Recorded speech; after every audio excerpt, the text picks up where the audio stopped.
Good evening, everybody. All you loyal listeners, right here on Isshinryu Today podcast. Got a little change of plans for you this evening. Where we're going to talk about the basic principles of self-defense, starting with our chart two. We will do that next week, but tonight we took a change in gears, wanted to change directions, and talk about and get to know our system a little bit, get to know our founder. What was it like outside the dojo? What was it like for our pioneers stationed in Okinawa? What's the lifestyle like? And that serves true, just to get to know that, what it was like trying to get a setting so that we can remember where we come from in order to know where we're going. And that serves true. And I think it's very important. But I've got an interview.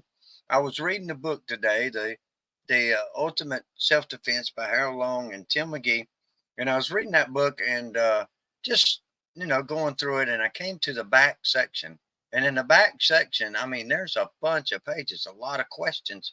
It's an interview that was done, um, asking Harold Long some questions about Okinawa. Now, some of it is very, very formal, and some of it is very entertaining. There are some funny things. So I'm going to try to cover some of the questions. We won't get all into all of them tonight, but I do want to cover some of the questions. And I hope you enjoy this show and get a lot out of this. But if you'd like to order one of those books, it's called The Ultimate Fighting Art by Harold Long and Tim McGee. My sensei, Hachi Phil Little, has these things, and I can order those for you if you'll just hit me up in the comments or send me an email or something like that. But first off, let's get started with our shout outs. The first shout out tonight goes to our founder, Shinkishi Tatsuo Shimabuku.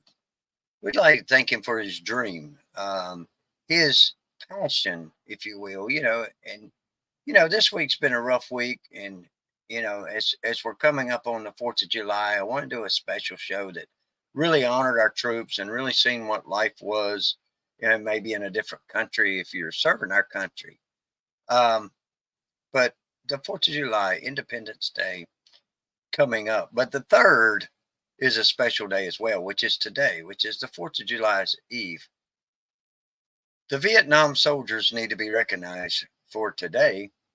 And, I was out at the flea market this past weekend and I was talking to a couple of the Vietnam veterans that came walking by, had their hats and things. And I said, what is one thing that, they got treated poorly when they returned home from Vietnam? We didn't treat them quite well. And, I thanked them for their service. I said, I just want to thank you for your service. And one of them said something very interesting to me. He said, I respect that and I appreciate it a whole lot.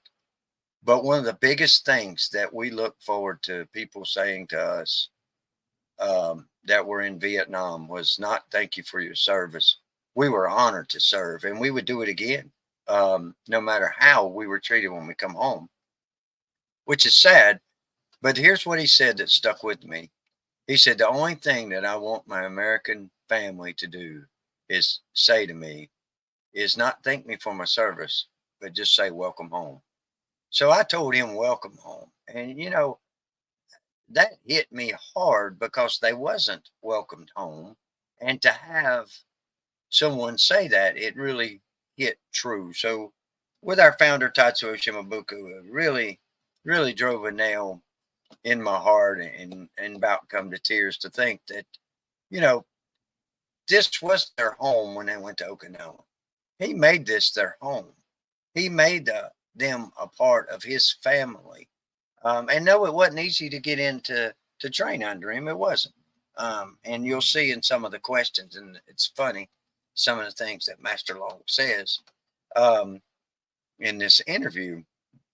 But Tatsuo really wanted to share his passion for people and his culture of passion for people through a style called Isshinryu. And hopefully, this show will help do exactly what we wanted to do. And we'll talk about that more later in the show. But I got to ask a question also by someone, and I'm usually the one doing all the questions asking, but I got asked a question, and it didn't take me but just a second to think of my response of how I truly felt because I really wanted to answer it with my whole heart and not just I want to get by this, because this was something passionate. I had a person ask me, "You are so involved in Isshinryu," and they wasn't an Isshinryu practitioner. Um, they said, "You always talk about," and they watched the show. They said, "You always talk about where we come from and use that as a platform to where we're going." I said, "Yes." He said, "Well, where would you like to see Isshinryu go?" And passionately, I answered this question. There's a lot of answers to where I'd like to see Isshinryu go. But my biggest thing is I'd like to see Isshinryu stay. And that was my answer. I'd like to see it stay. And right now it's not staying. And the reason it's not staying is because of all the bickering and the fighting and the big eyes and the little U's and people pushing this. Tatsuo never claimed to be a big eye. He was a practitioner. And yes, he was the founder. And yes, he was the teacher. But through his actions, we can read that he was a promoter.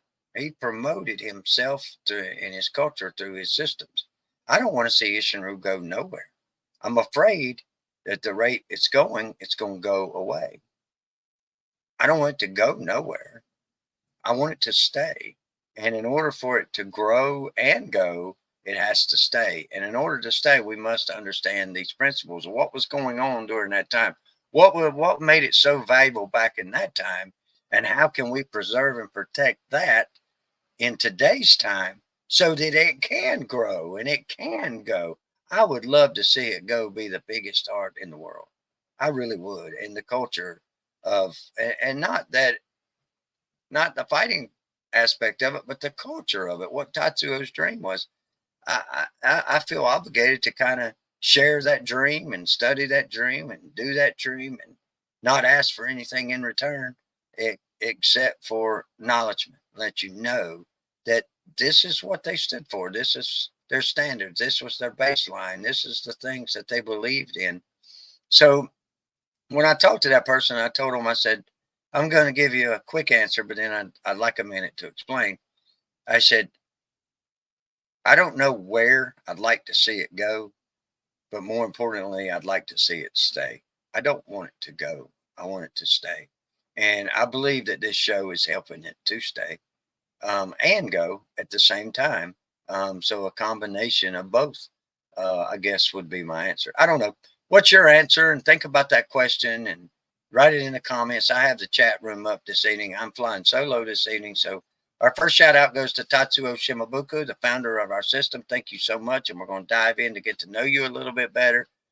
Some things on this interview really gives you an idea of his personality. What was he like? What did he do things on a daily basis? What was the atmosphere like? What was it like over there during his time? Um, and then my second shout out goes to one of the men that we're going to talk about tonight is Grandmaster Harold Long, is the pioneers of Isshinryu, the first generation students that pioneered Isshinryu from the island of Okinawa after wartime back to the United States, to where they could open up dojos and teach their own students. And then my next shout out goes to the second generation students that took that training from the first generation students and had to promote and open schools all throughout the United States. And that's how we got to growing, and that's how we really got to going. Um, and I think that's going to be our answer for how do we make it go further. Now, and also, how do we make it stay? Well, the way we make it stay is doing things like what we're doing tonight, joining together under one banner, the flag of Isshinryu Karate, and talking about its culture, talking about the different things that we do different, learning from each other. Because, look, I may show you a set of self defense, and in another sense, I may show you the same moves in another application. And in another sense, I may show you the same exact moves, but a different application. And it might be on the ground, it might be standing, it might be wherever. But now this student has many different avenues in which they can use that same technique. I think that's tremendous. And I think we could all learn and grow from each other. Or the student may even come up with one of their own that you've never seen before and it may impress you. That happens to me all the time, and I look forward to when that does happen because I write it down. And I jot it down, I remember it, and I teach it, and I like it, and I tell them where I come from. Um, so I don't. I think we need to take the big I's and the little U's out of things. And I- you can parade your big belts, you can parade your accolades, you can parade these things all you want. But the point of the matter is, what got you there? What is your purpose? Why are you doing that? Why can't we just take that off and let's work together and see what we can come up with? And then let's together share that with someone else and allow them to share it with someone else as well. I think Isshinryu would grow tremendously if we could come together under that umbrella. And it's good for you to promote where you come from. I came from Grandmaster Phil Little, a member of the USIKA, actually on the board of directors. And we have a big event coming up that I'm going to talk about a little bit in the show. But I'm proud of that lineage. And he trained under Grandmaster How Long, who trained under Tatsuo Shimabuku. That's important to preserve and protect that lineage. It's also important to promote that lineage. It's also important to share that knowledge, even with people that are not members of our association. That's okay. It's okay for us to intermingle on a basis to where the greater good is done for the benefit of someone else. If you spell Isshinryu, Isshinryu, and you take the I's out of it, it says Shinru. Shoinru, a real effective style that we are founded from. If we take the I's out, we still have an effective system. I think we need to take the I's out. I think we need to take those out for a little while and work our system because that's our roots. That's where we come from. But anyway, I won't get on that. I know it's going to be a happy show. We're going to have a good time. It's just some things that's been on my heart, and I thought I would share it with you.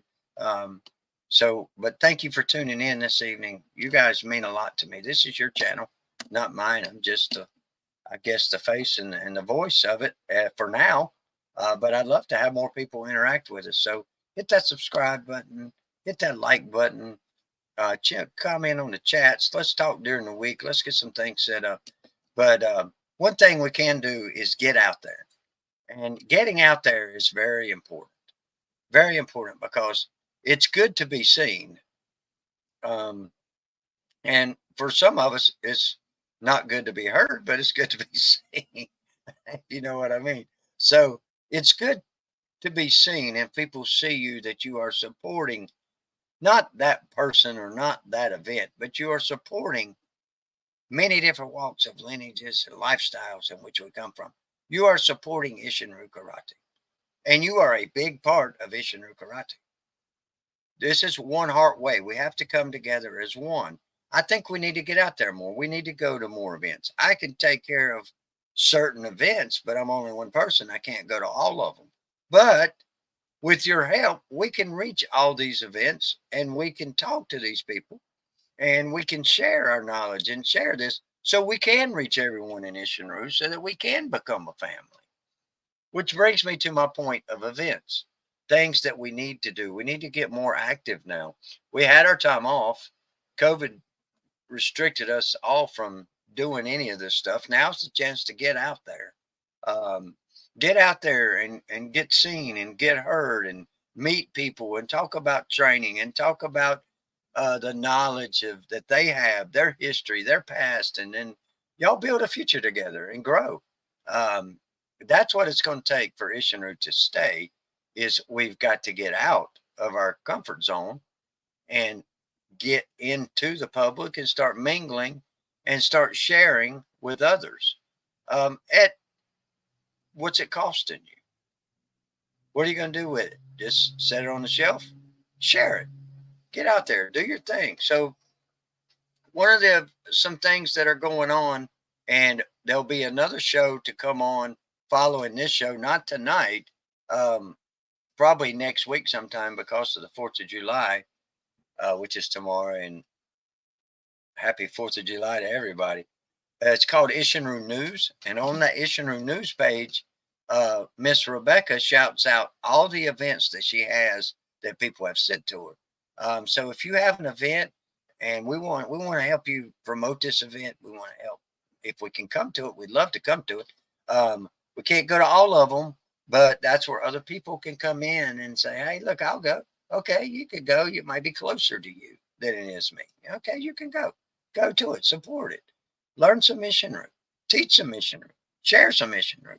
Become better people. Some of the events that are coming up that I do know about is the one that we are hoarding up together now, and we've got things out there now for the Circle of Masters event on September 14th. And that's going to be in Anderson, South Carolina at the YMCA.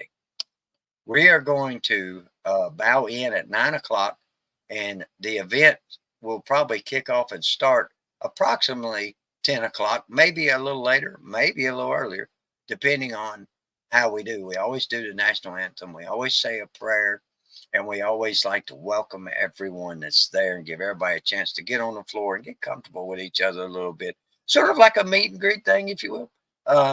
But we have got a lineup that is going to blow your mind. This lineup, I think I froze. There I am. I'm back. I'm sorry about that. Sometimes that happens when you're streaming live. Um, we have got a lineup that's just going to blow your mind. We've got Ronnie Cimarosi coming down from Elkton, Maryland. And if you've never met Ronnie Cimarosi, you've got to come in. Jesus Jimenez, Jesus Jimenez. That's what Harold Long said one time. That's a funny story. I want to share it on here because he's my buddy. He'll be coming in from Peru. I mean, no, Puerto Rico. I always say that. I'm sorry. I think I say it just to get a rise out of him. But he'll be coming in from Puerto Rico, and he'll be bringing his Puerto Rican coffee for Ronnie Cimarosi, who likes Wawa coffee. So, as Harold Long would say, we'll be matching. They may be matching over the coffee. So you don't want to miss that. So that's some funny stories too, guys. We got to have fun. So Ronnie Cimarosi will be here, and he will be one of our presenters. Another presenter is going to be Darren Whitehead. Now, Darren Whitehead trained under Kurt Klein. I've got his resume pulled up. You guys can. He's under Kurt Klein now. He will be presenting. He was at Circle Master last year, but Kurt presented. This year, Darren Whitehead's going to present. And you talk about a fighter, guys. These two guys right here are fighters. I'm telling you, you are really going to love these two guys. And not only are they fighters, they're first class gentlemen and first class Isshinryu practitioners. And they love Isshinryu karate. And they come from one of the best lines, the Toby Cooling line, the Don Nagel line. Guys, I'm telling you, and Don Nagel, as you'll see, Don Nagel and Harold Long in this interview, they were friends. They were real close friends. And these two lineage lines, you know, with Hunchy Little and Harold Long and myself and Harold Long and Hunchy Little and the Don Nagel lineage all coming together and staying together. I think they're smiling. I think they're happy. But we're going to grow it. And then here comes another Harold Long guy. One of the best guys. Listen, the words cannot describe this guy. He is phenomenal.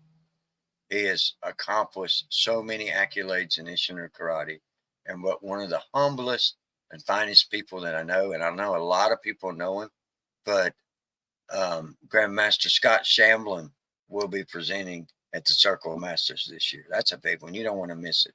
Look, he teaches so good. All three of these guys teach so good. You're going to learn so much. And if you don't learn anything else, you'll learn how to present because they are great presenters. And then followed up last, but definitely not least, will be my instructor, Grandmaster Phil Little. And if you've never seen him move, you've never seen him taught, this will be your first time seeing him, you will be mind blown. This event is definitely one that you do not want to miss this year. It is going to be phenomenal. It's going to be great. Now, I know there's some events before this. I just don't have them in front of me. Like I know Master Scott Shamlin is doing a seminar before that one. And I don't have all that information, but it will be shouted out on the Isshinryu News today, Isshinryu Today News, when Miss Becca gets um, her channel, same channel but different day, because we got so many events that we want to blast out, and she'll have all the details to all these events, guys. But I do want just use that as an example. We've got to get out to these events. We've got to support each other. We've got to get past some things that were in our past. And, if they're in our past, we carried them with us to our present. We'll carry them to our future unless we change that. That's why I said we must remember where we come from. We don't want to forget the things. We want to preserve that part because that's a part of our history. But there's good things and bad things. There's some things that we may have taken the wrong steps on in opinions. Um, and there's things that we may have corrected the steps, which needs to be displayed. So, like I said, I don't want to see it go away. I want to see it go forward. So, help me in my quest to save and preserve Isshinryu karate. Watch it grow and flourish as Tatsuo's dream would be. And I got off on that track record, and I don't know why, but I was just doing shout outs. But anyway, I just want to give a shout out to my fans and my followers. You guys mean the world to me. And if I ever say anything that offends you, I apologize. Um, I love Isshinryu karate, and I love people, and I love being on the show. So Isshinryu Today will be at the Circle of Masters this year on September 14th. And I look forward to seeing you and meeting you and greeting you and working out with you and training with you. And then at the end of the day, I look forward to dining with you as well, because what good are brothers if they can't break bread together? So come join us. Join us on September 14th with Circle of Masters. And we're getting ready to start live in this interview. To start off this interview, I want you to understand this is an interview that was done a long time ago. It's actually in the Orange Book, and I think it was an interview conducted by Tim McGee, actually. And it says, in writing this book, a call was put out to Isshinryu black belts across the country to submit questions that they would most like answered. These questions were compiled, and the following candid interview resulted. And Tim McGee signed it. So these were questions that were asked by Harold Long from many black belts all across the country. And it's an interview that needs to be preserved and brought to the table so we can talk about this. So first off, we're going to talk about, probably how did he get started. And then we're going to get a little bit deeper in when he met the founder. And then we're going to get a little bit deeper on what the founder was like. Then some events and maybe the founder come to America. And what happened there. There's a funny story that don't let me forget, guys. In the comments, make sure you remind me to tell you the story that's in this interview about the Harlem Globetrotters. It's hilarious. I'm telling you, it's funny. Okay. So the first question that was asked, and it's a question and answer thing, it says, when did you arrive on Okinawa? And the answer to that was in the mid 1950s. So now we've got a time period. And this book is a time stamp. I'm telling you, when I read it, it just brings back memories of when I started training. Just that. When did you arrive on Okinawa? Well, when did I arrive in Okinawa? I've never been to Okinawa. I've got some friends, Andy Salone and some other people that live in Okinawa, or they're stationed in Okinawa. They've lived there. And I know some people that have lived there, but I feel like Okinawa was brought to me. So I feel like I'm a part of that Okinawa. So in the mid 1950s is what Harold Long said. The next question was, how long were you stationed there? These are questions that are going to be asked. And he said 19 months. What was the name and location of the base where you were stationed? So now they're trying to get where he was, when he was, and exactly on the island, where was he at? The name of the base was Camp Courtney. It was located in this is Harold Long talking now, and I can't talk like him. If Hunchy Little was on here, he could mimic it perfect. It was located in what the Okinawans called Tenjin Village, and I'm probably saying that wrong, which was just a small village between the Marine base and the town of Agena. So Tenjin Village, which was a small village between the Marine base and the town of Agena. That was the name and the location of the base where Harold Long was stationed. And then the question, well, what were the military bases like? His answer, the military bases on Okinawa, if I'm looking away, it's because I'm reading. The military bases on Okinawa were about the same as they were in the United States. They were designed like the stateside military bases. We had the same rules and regulations to go by, except at different times we would be restricted to where we could go on the island. Any eating establishment had to be approved by the military. Otherwise, you couldn't go there. Other places like houses of prostitution were off limits. So they were very restricted on things that they could and could not do. Um, that's funny. But other places like houses of prostitution were off limits. So it was very restricted, even on their eating establishments of where they could be seen at in public. Guys, that's right there. Say, that's we could go on with that one, but I'm gonna go on with the interview. But you know, like I said, being seen and being heard is one of those things. Other places like houses of prostitution were off limits. What was the area like? Were there a lot of destruction remaining from the war? And I often wondered that myself when I was going through this interview. I was like, oh, I often wondered that. What was it like? I mean, um, and here's what he said. He said that would be kind of hard to explain. The major crops, um, the major crops were sugarcane and rice, but the area was like something you would see in the movies about the South Pacific. Most of the people lived in what is called a thatched hut. These were primitive but very durable and well designed to withstand typhoon winds. A thatched hut. Huh, it's interesting. There was a very nice beach on the lower end of the island. I didn't see any debris remaining from the war at the upper end of the island. I understand there were quite a few remains in the cave area, but I never visited that end of the island. Maybe because it may have been a restricted. I don't know. Um, I don't know. Like I said, but that was his answer.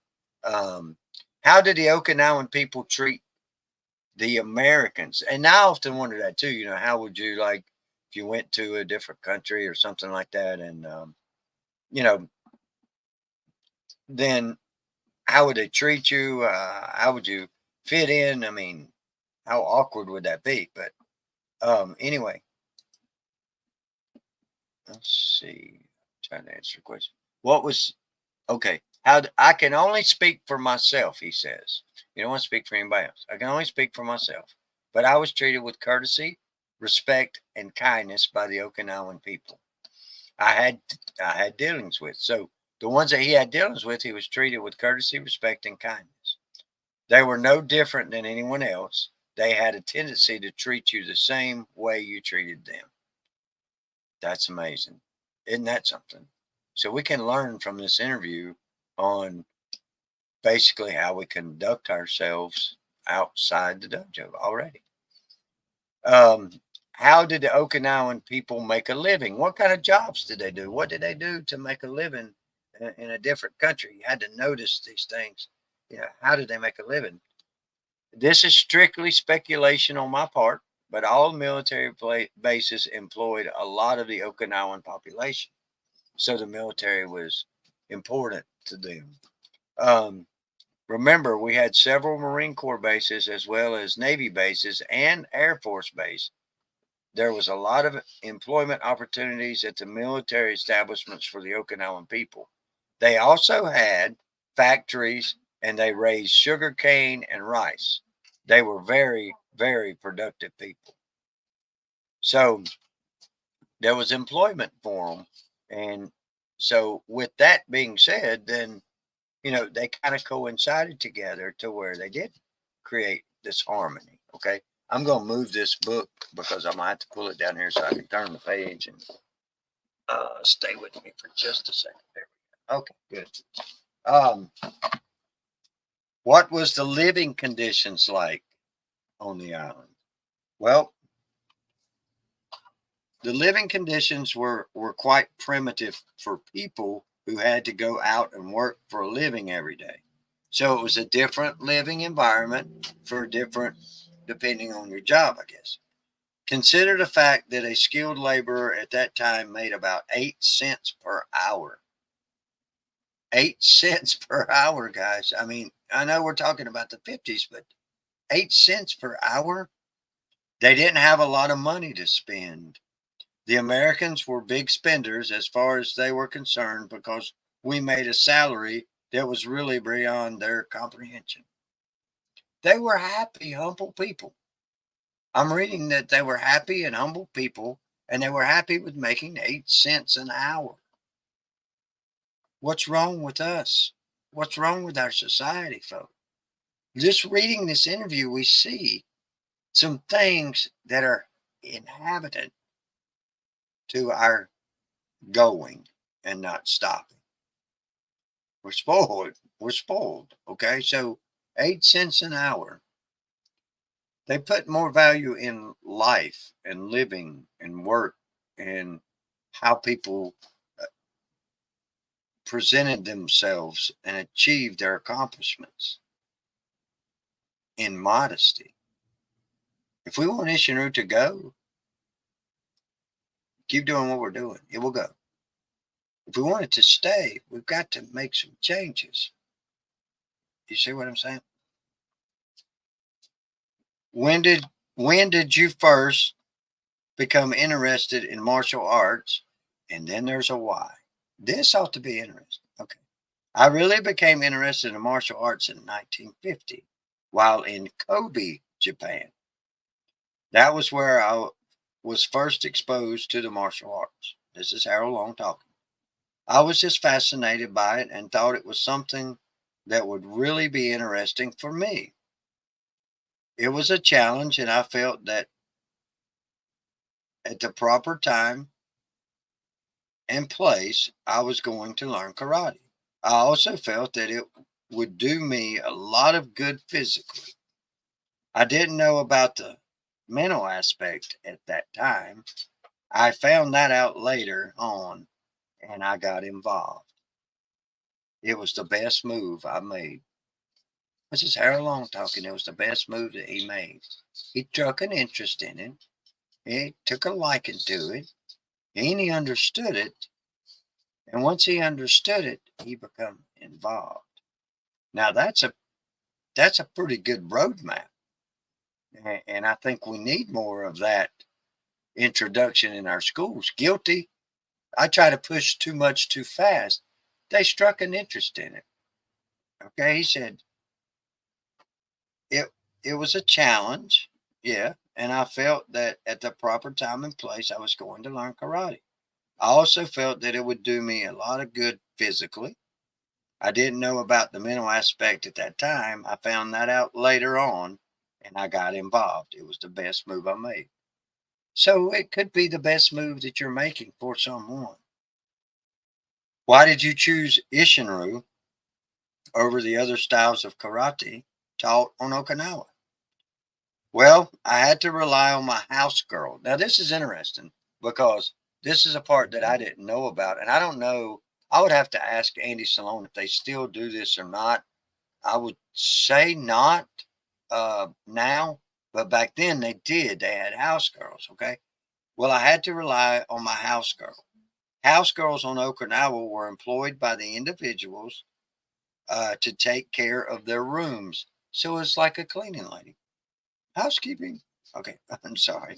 One house girl took care of four people's rooms. We relied on them for whatever information we needed, such as shopping, um, the best stores, and the prices we should pay for needed items. These girls had a real reservoir of knowledge. but they would never volunteer anything. You had to talk to them and ask for their assistance. That was exactly what I did. My house girl not only told me that Master Shimabuku was the greatest instructor in Okinawa, but she volunteered to take me to the dojo and show me where it was located. Otherwise, I would not have found it because it was in a very remote area. It was not on the main highway at all. We took a bus and got off in what seemed to be the middle of nowhere. You crossed the road and followed a path that went between rice paddies, just about 50 to 60 yards. Then you came into a small village known as Chun Village.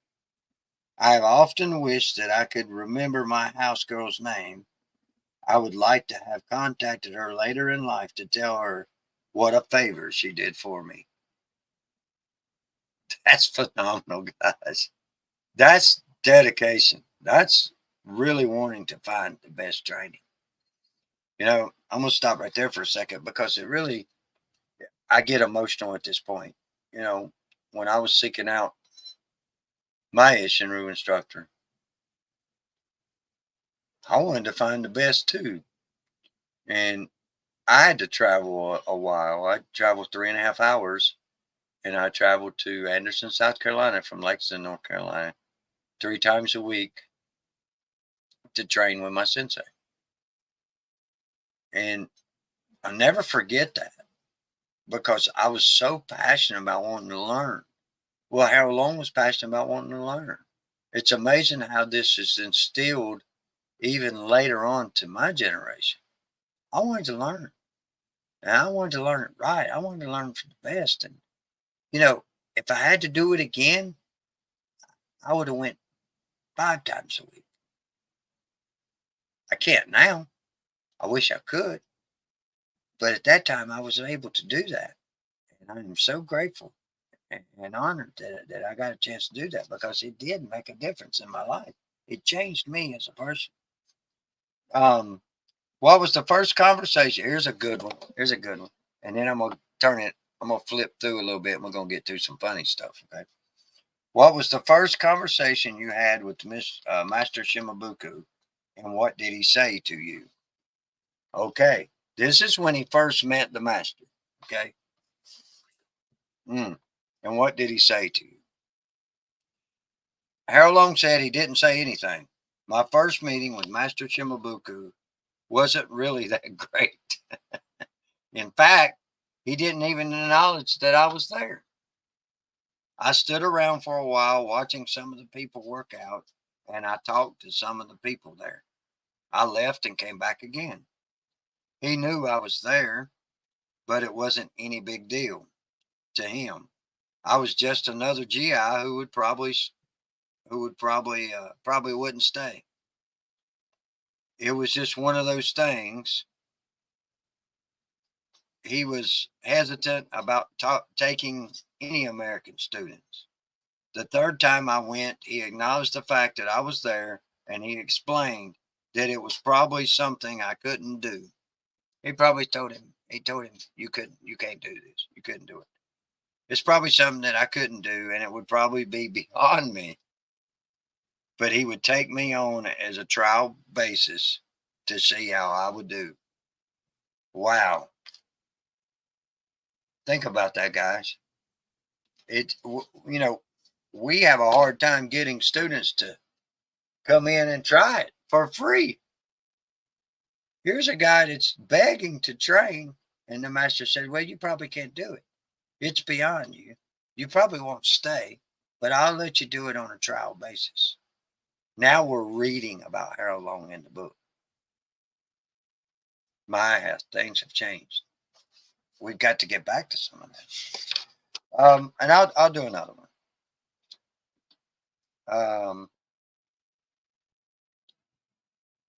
Let's see. There's millions of questions here, guys. I mean, page after page after page. I want to get to some of the funny ones.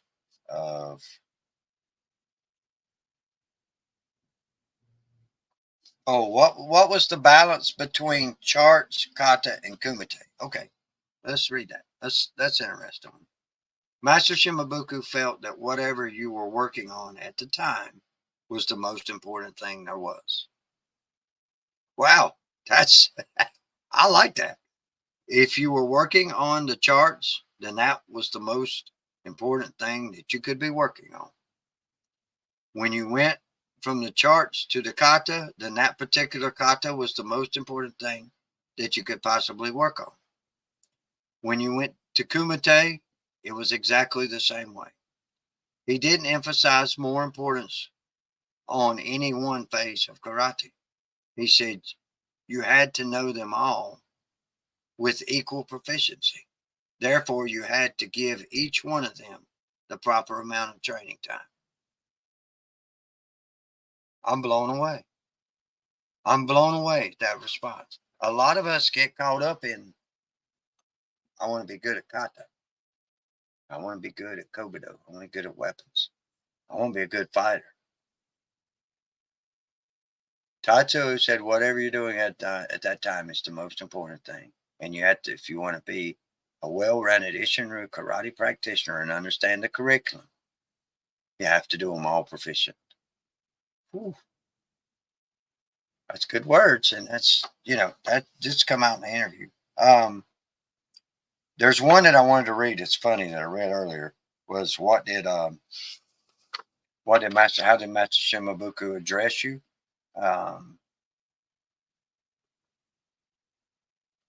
Here's one. Describe Master Shimabuku's personal workout in the dojo. So this is Tatsuo's workout. His workout was mostly completed before we got to the dojo. Most of the things that we saw Master Shimabuku do was working out on the Makawara board while he was watching you to see what you were doing because he had already had his workout. That's a good one.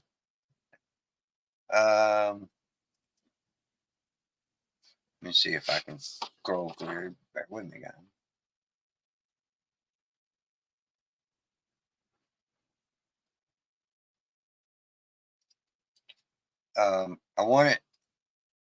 I wanted to say what he called how long, because it's kind of funny. He would call him Mr. Dome because he had a hard time saying L. So anytime he would address him, it was always by his last name as a respectful thing, but it was Mr. Dome. And I thought that was funny when I read this. But I want to find it for you so that um, I can read that to you. And there's so many pages. It might take me forever to find it, but that's okay.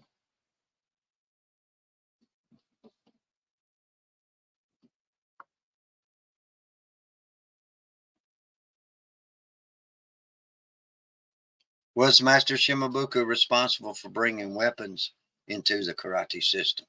Yes, he brought the bow, the sai, and the tonfa into the. When were weapons introduced into the Isshinryu system and why? Master Shimabuku introduced them in 1954. His attitude was that these were ancient weapons and part of Okinawan history.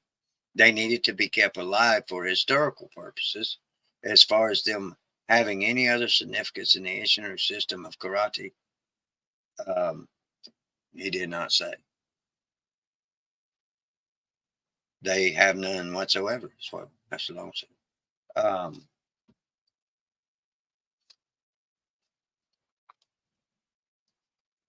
Did Master Shimabuku teach ground fighting? If so, how did it apply to Isshinryu at that time? I have no idea, although I'm assuming you are asking about grappling. He taught several techniques, mostly hold breaking techniques, and how to get up if you are on your back. His attitude was that you should never be on your backside if you go accordingly to the karate code. You have to be aware of everything going on around you at all times. If you do this, then it's highly unlikely you'll ever be on your backside. Dude, some of this is funny. I'm going to get into now they're talking about Um, his visit to the United States. That's what I'm looking for, guys. So if you're reading along, maybe you can read along and find it. Oh, here's the one I was talking about. What did Master Shimabuku call you? That was the question that was asked. He called me Mr. Dong. You know, the Orientals do not pronounce L's very well at all, but he always called me Mr., never Sergeant, and never by my first name. It was always Mr. Dong. So I thought that was kind of funny. Yeah, he called him Mr. Dong. Um, that's kind of a funny thing. Um,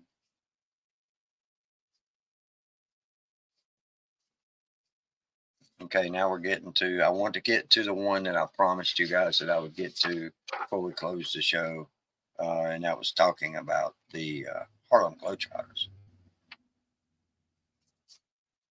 and it is a funny, funny story.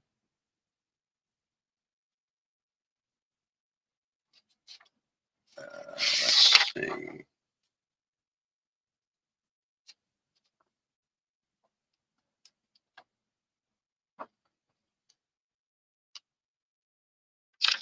And if you guys don't have this book, I'm telling you, this interview is just because it mentions Don Nagel. It talks about a lot of guys in Isshinryu, who's who in Isshinryu. It's got people's names listed earlier on in the book. It's a great book to. It's a great book for information about our history, and it gives you an idea of their personalities. I want you to see one of the personalities, if I can find it.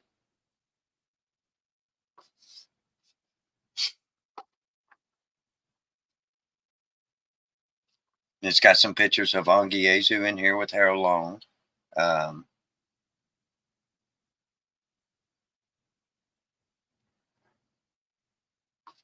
here's one. What do you feel was your greatest achievement? My greatest achievement was meeting Master Shimabuku and being able to train under him.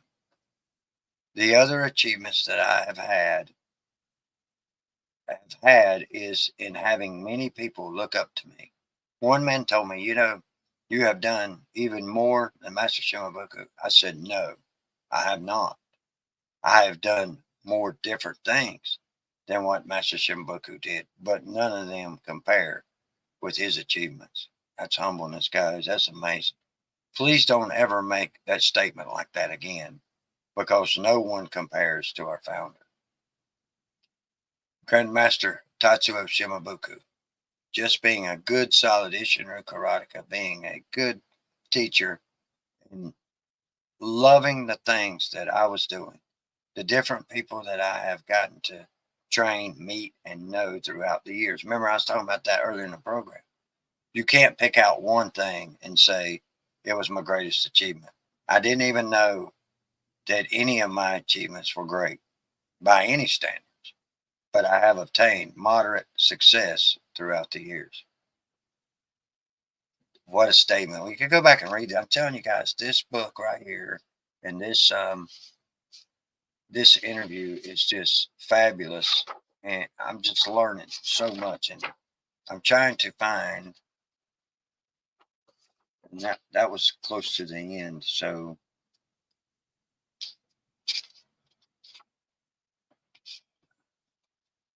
anyway, I can't find it, but I'll tell you what I know and what I read about it. At that time in Okinawa, if you was a convict, you had your head was shaved, kind of like mine, and I did mine for cancer. We're doing a benefit for cancer synergy on July 28th here in Lexington, North Carolina. So I went in and shaved my head. I want to show my support.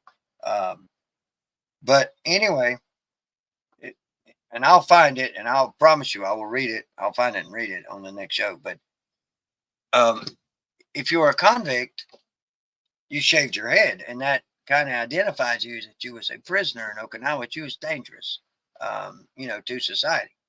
So when Tatsuo Shimabuku was here in Knoxville, Tennessee, they took him to a Harlem Globetrotters basketball game, and they asked him to throw the ball up to begin the game. And he obliged, and he walked out on the court to throw the ball up. Well, the first throw, he threw it almost to the rafters, which, it's the jump ball to start the basketball game. It was a new culture, a new thing for him. So he threw it almost to the rafters. Well, again, they they asked him why he threw the ball so high. And he said he was scared that he threw the ball so high because Curly Neal, one of the Harlem Globetrotters, was ball headed. And in Okinawa, if you was ball headed, you was a prisoner. So he threw the ball up so high so he could distract him so he could get away. Because Curly Neal was real tall. Tatsuo was short. And so that is in here in this book. And that's Harold Long telling the story. And it's funny, but it kind of gives you the idea of, well, what it was like when Harold Long went to Okinawa, but what was it like when Okinawa came to America? So once they got to understand, later on, Harold Long says in the interview here that he laughed about it, and they threw the ball up and he got the game going, but he had the honor of throwing up, and they recognized him as a famous Okinawan martial art master from Okinawa. And I thought that was great. And I laugh when I read that story because I can just picture him throwing that ball way up in the air on the jump ball.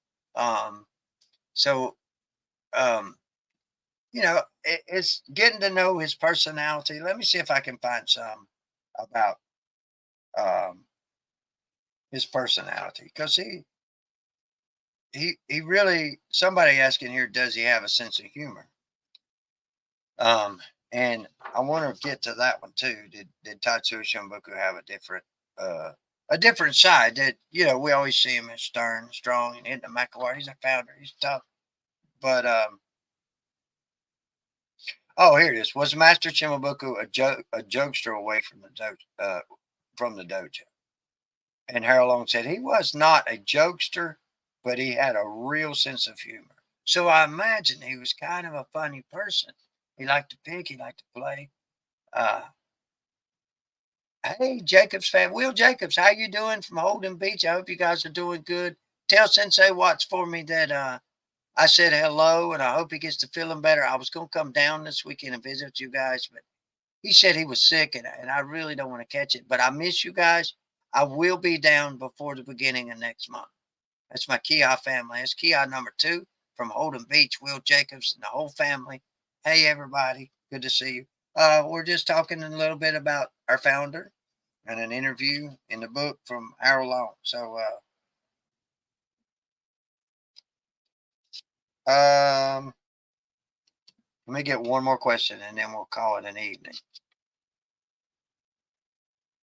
Okay, so get to know the founder a little bit. What was Master Shimabuku's daily routine like?